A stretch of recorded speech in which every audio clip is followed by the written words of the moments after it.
৮ মাস পার না হতেই আবারও ইরানে বিমান হামলা চালালো ইসরায়েল বাহিনী। রাজধানী তেহরানের বিভিন্ন স্থানে একাধিক বিস্ফোরণের শব্দ শোনা গেছে। কুণ্ডলি পাকিয়ে ধোঁয়া উঠতে দেখা গেছে বেশ কিছু এলাকাতে। তেহরানের ইউনিভার্সিটি স্ট্রিট ও জমহৌরি এলাকায় বেশ কয়েকটি ক্ষেপণাস্ত্র আঘাত হেনেছে বলে জানিয়েছে ফার্স সংবাদ সংস্থা। আল জাজিরা বলছে সর্বোচ্চ ধর্মীয় নেতা আয়াতুল্লাহ খামেনির অবস্থানের নিকটবর্তী স্থানেও হামলা হয়েছে। ইসরায়েলের প্রতিরক্ষা মন্ত্রণালয় হামলার বিষয়টি নিশ্চিত করেছে। ইসরায়েলের জরুরি অবস্থাও জারি করা হয়েছে। পরমাণু কর্মসূচি নিয়ে যুক্তরাষ্ট্রের সাথে চলমান আলোচনার মধ্যেই ইরানে হামলা চালালো ওয়াশিংটন মিত্রদেশ ইসরায়েল। এ বিষয়ে খোঁজ খবর রাখছেন আমাদের সহকর্মী নূর মোহাম্মদ। সরাসরি নিউজরুম থেকে তিনি আমাদের সাথে যুক্ত হচ্ছেন। নূর, এই যে হামলা চালানো হলো, এই স্থাপনাগুলো কি আসলে নির্দিষ্ট কোনো লক্ষ্যবস্তুকে কেন্দ্র করে করা হয়েছে কি? আল জাজিরা তো বলছে যে খামেনির যে অবস্থান সর্বোচ্চ ধর্মীয় নেতা তার আশেপাশে করা হয়েছে। তো কি কি তথ্য আসলে সংগ্রহ করতে পারলেন?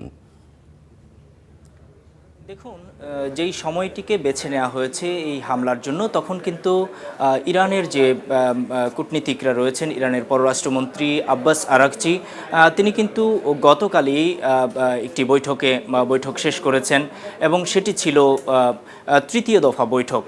এই ইরানের সঙ্গে যুক্তরাষ্ট্রের যে পারমাণবিক ইস্যু, সেটি নিয়েই মূলত আলোচনা চলছিল এবং প্রথম ধাপ হয়েছে ওমানে হয়েছে এবং এরপরে দুটো বৈঠক হয়েছে সুইজারল্যান্ডের জেনেভায়। এই রকম একটি আলোচনার দোলাচলে ফেলে হঠাৎ করে এই হামলাটি করে ফেলা হলো ইরানের রাজধানী তেহরানে। এবং যেই জায়গাগুলোতে আপনি যেটি বলেছেন যে কোন কোন জায়গায় আসলে হামলা হয়েছে সেটি জানা গেছে কিনা। হামলাটি হয়েছে আধা ঘন্টার কিছু বেশি সময় আগে। এখন পর্যন্ত গণমাধ্যমগুলো নানা তথ্য দিচ্ছে, আন্তর্জাতিক গণমাধ্যমগুলো। তবে আপনি যেটি বলেছেন যে খামেনিকে লক্ষ্য করা হয়েছে, এটি নিশ্চয়ই লক্ষ্য করা হয়েছে, কারণ এর আগে সম্প্রতি রয়টার্সের প্রতিবেদনে বলা হয়েছিল, মার্কিন যে একটি গণমাধ্যম এক্সিউজের প্রতিবেদনেও বলা হয়েছিল যে খামেনির টার্গেটে রয়েছেন এবং খামেনির ছেলেকেও টার্গেটে রাখা হয়েছে। সুতরাং এখন যেহেতু ইসরায়েল হামলা করে বসেছে, সেই ক্ষেত্রে এটি একটি টার্গেট। এবং আরও তথ্য রয়েছে যে ইরানের যে প্রেসিডেন্ট মাসুদ পেজিশকিয়ান, তিনি যেই জায়গাটিতে অবস্থান করছেন তার আশপাশেও হামলা হয়েছে, এমনটাও গণমাধ্যমে উঠে এসেছে।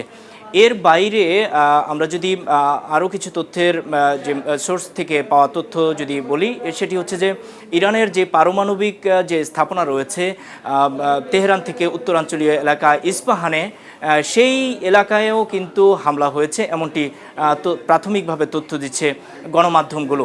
এর বাইরে যে ভিডিও ফুটেজ দেখা গেছে, সেই ভিডিও ফুটেজে দেখা গেছে মূলত একেবারেই যে তেহরানের যে ব্যস্ততম সড়ক, এর পাশেও ভবনে মূলত হামলা হয়েছে। ঠিক সেই জায়গাটি আসলে সামরিক কোনো স্থাপনা কিনা সেটি এখন পর্যন্ত নিশ্চিত করা হয়নি ইরানের পক্ষ থেকে।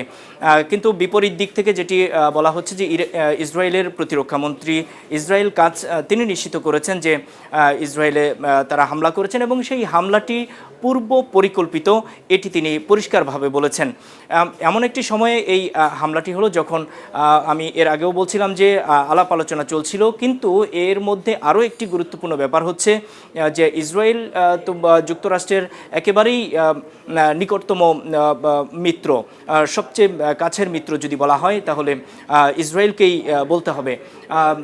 যুক্তরাষ্ট্র মূলত মধ্যপ্রাচ্যের প্রভাব বিস্তারের জন্য মূলত একটি স্পট হিসেবে রেখেছে ইসরায়েলকে এবং আর্থিকভাবে যুদ্ধাশ্রয় যে কোনো কিছু দিয়েই মূলত ইসরায়েলকে সার্বিকভাবে সহযোগিতা করে আসছে যুক্তরাষ্ট্র।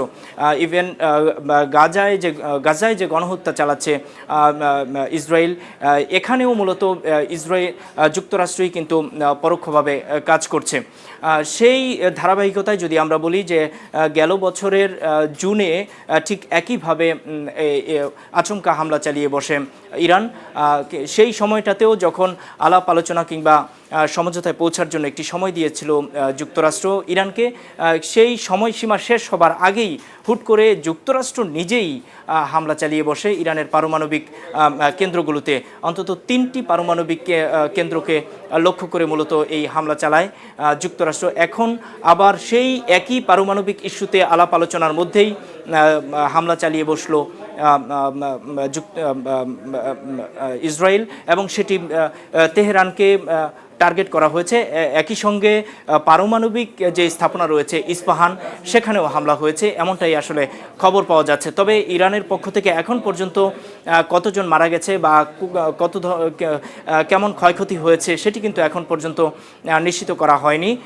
তবে যেই তথ্য আসছে যে ইরানের যে আকাশসীমা সেটি বন্ধ করা হয়েছে, ইরাকের আকাশসীমা বন্ধ করা হয়েছে, একই সঙ্গে দূতাবাসগুলোকে বন্ধ করে দেওয়া হয়েছে, বিশেষ করে কাতার দূতাবাস, ইরানের যে কাতার দূতাবাস সেখানে সেটি বন্ধ করা হয়েছে। অন্যদিকে সাইরেন বাজছে ইসরায়েলে এবং ইরানের হামলার আশঙ্কায় তারা সর্বোচ্চ সতর্কতায় রয়েছে। নূর, আপনাকে ধন্যবাদ।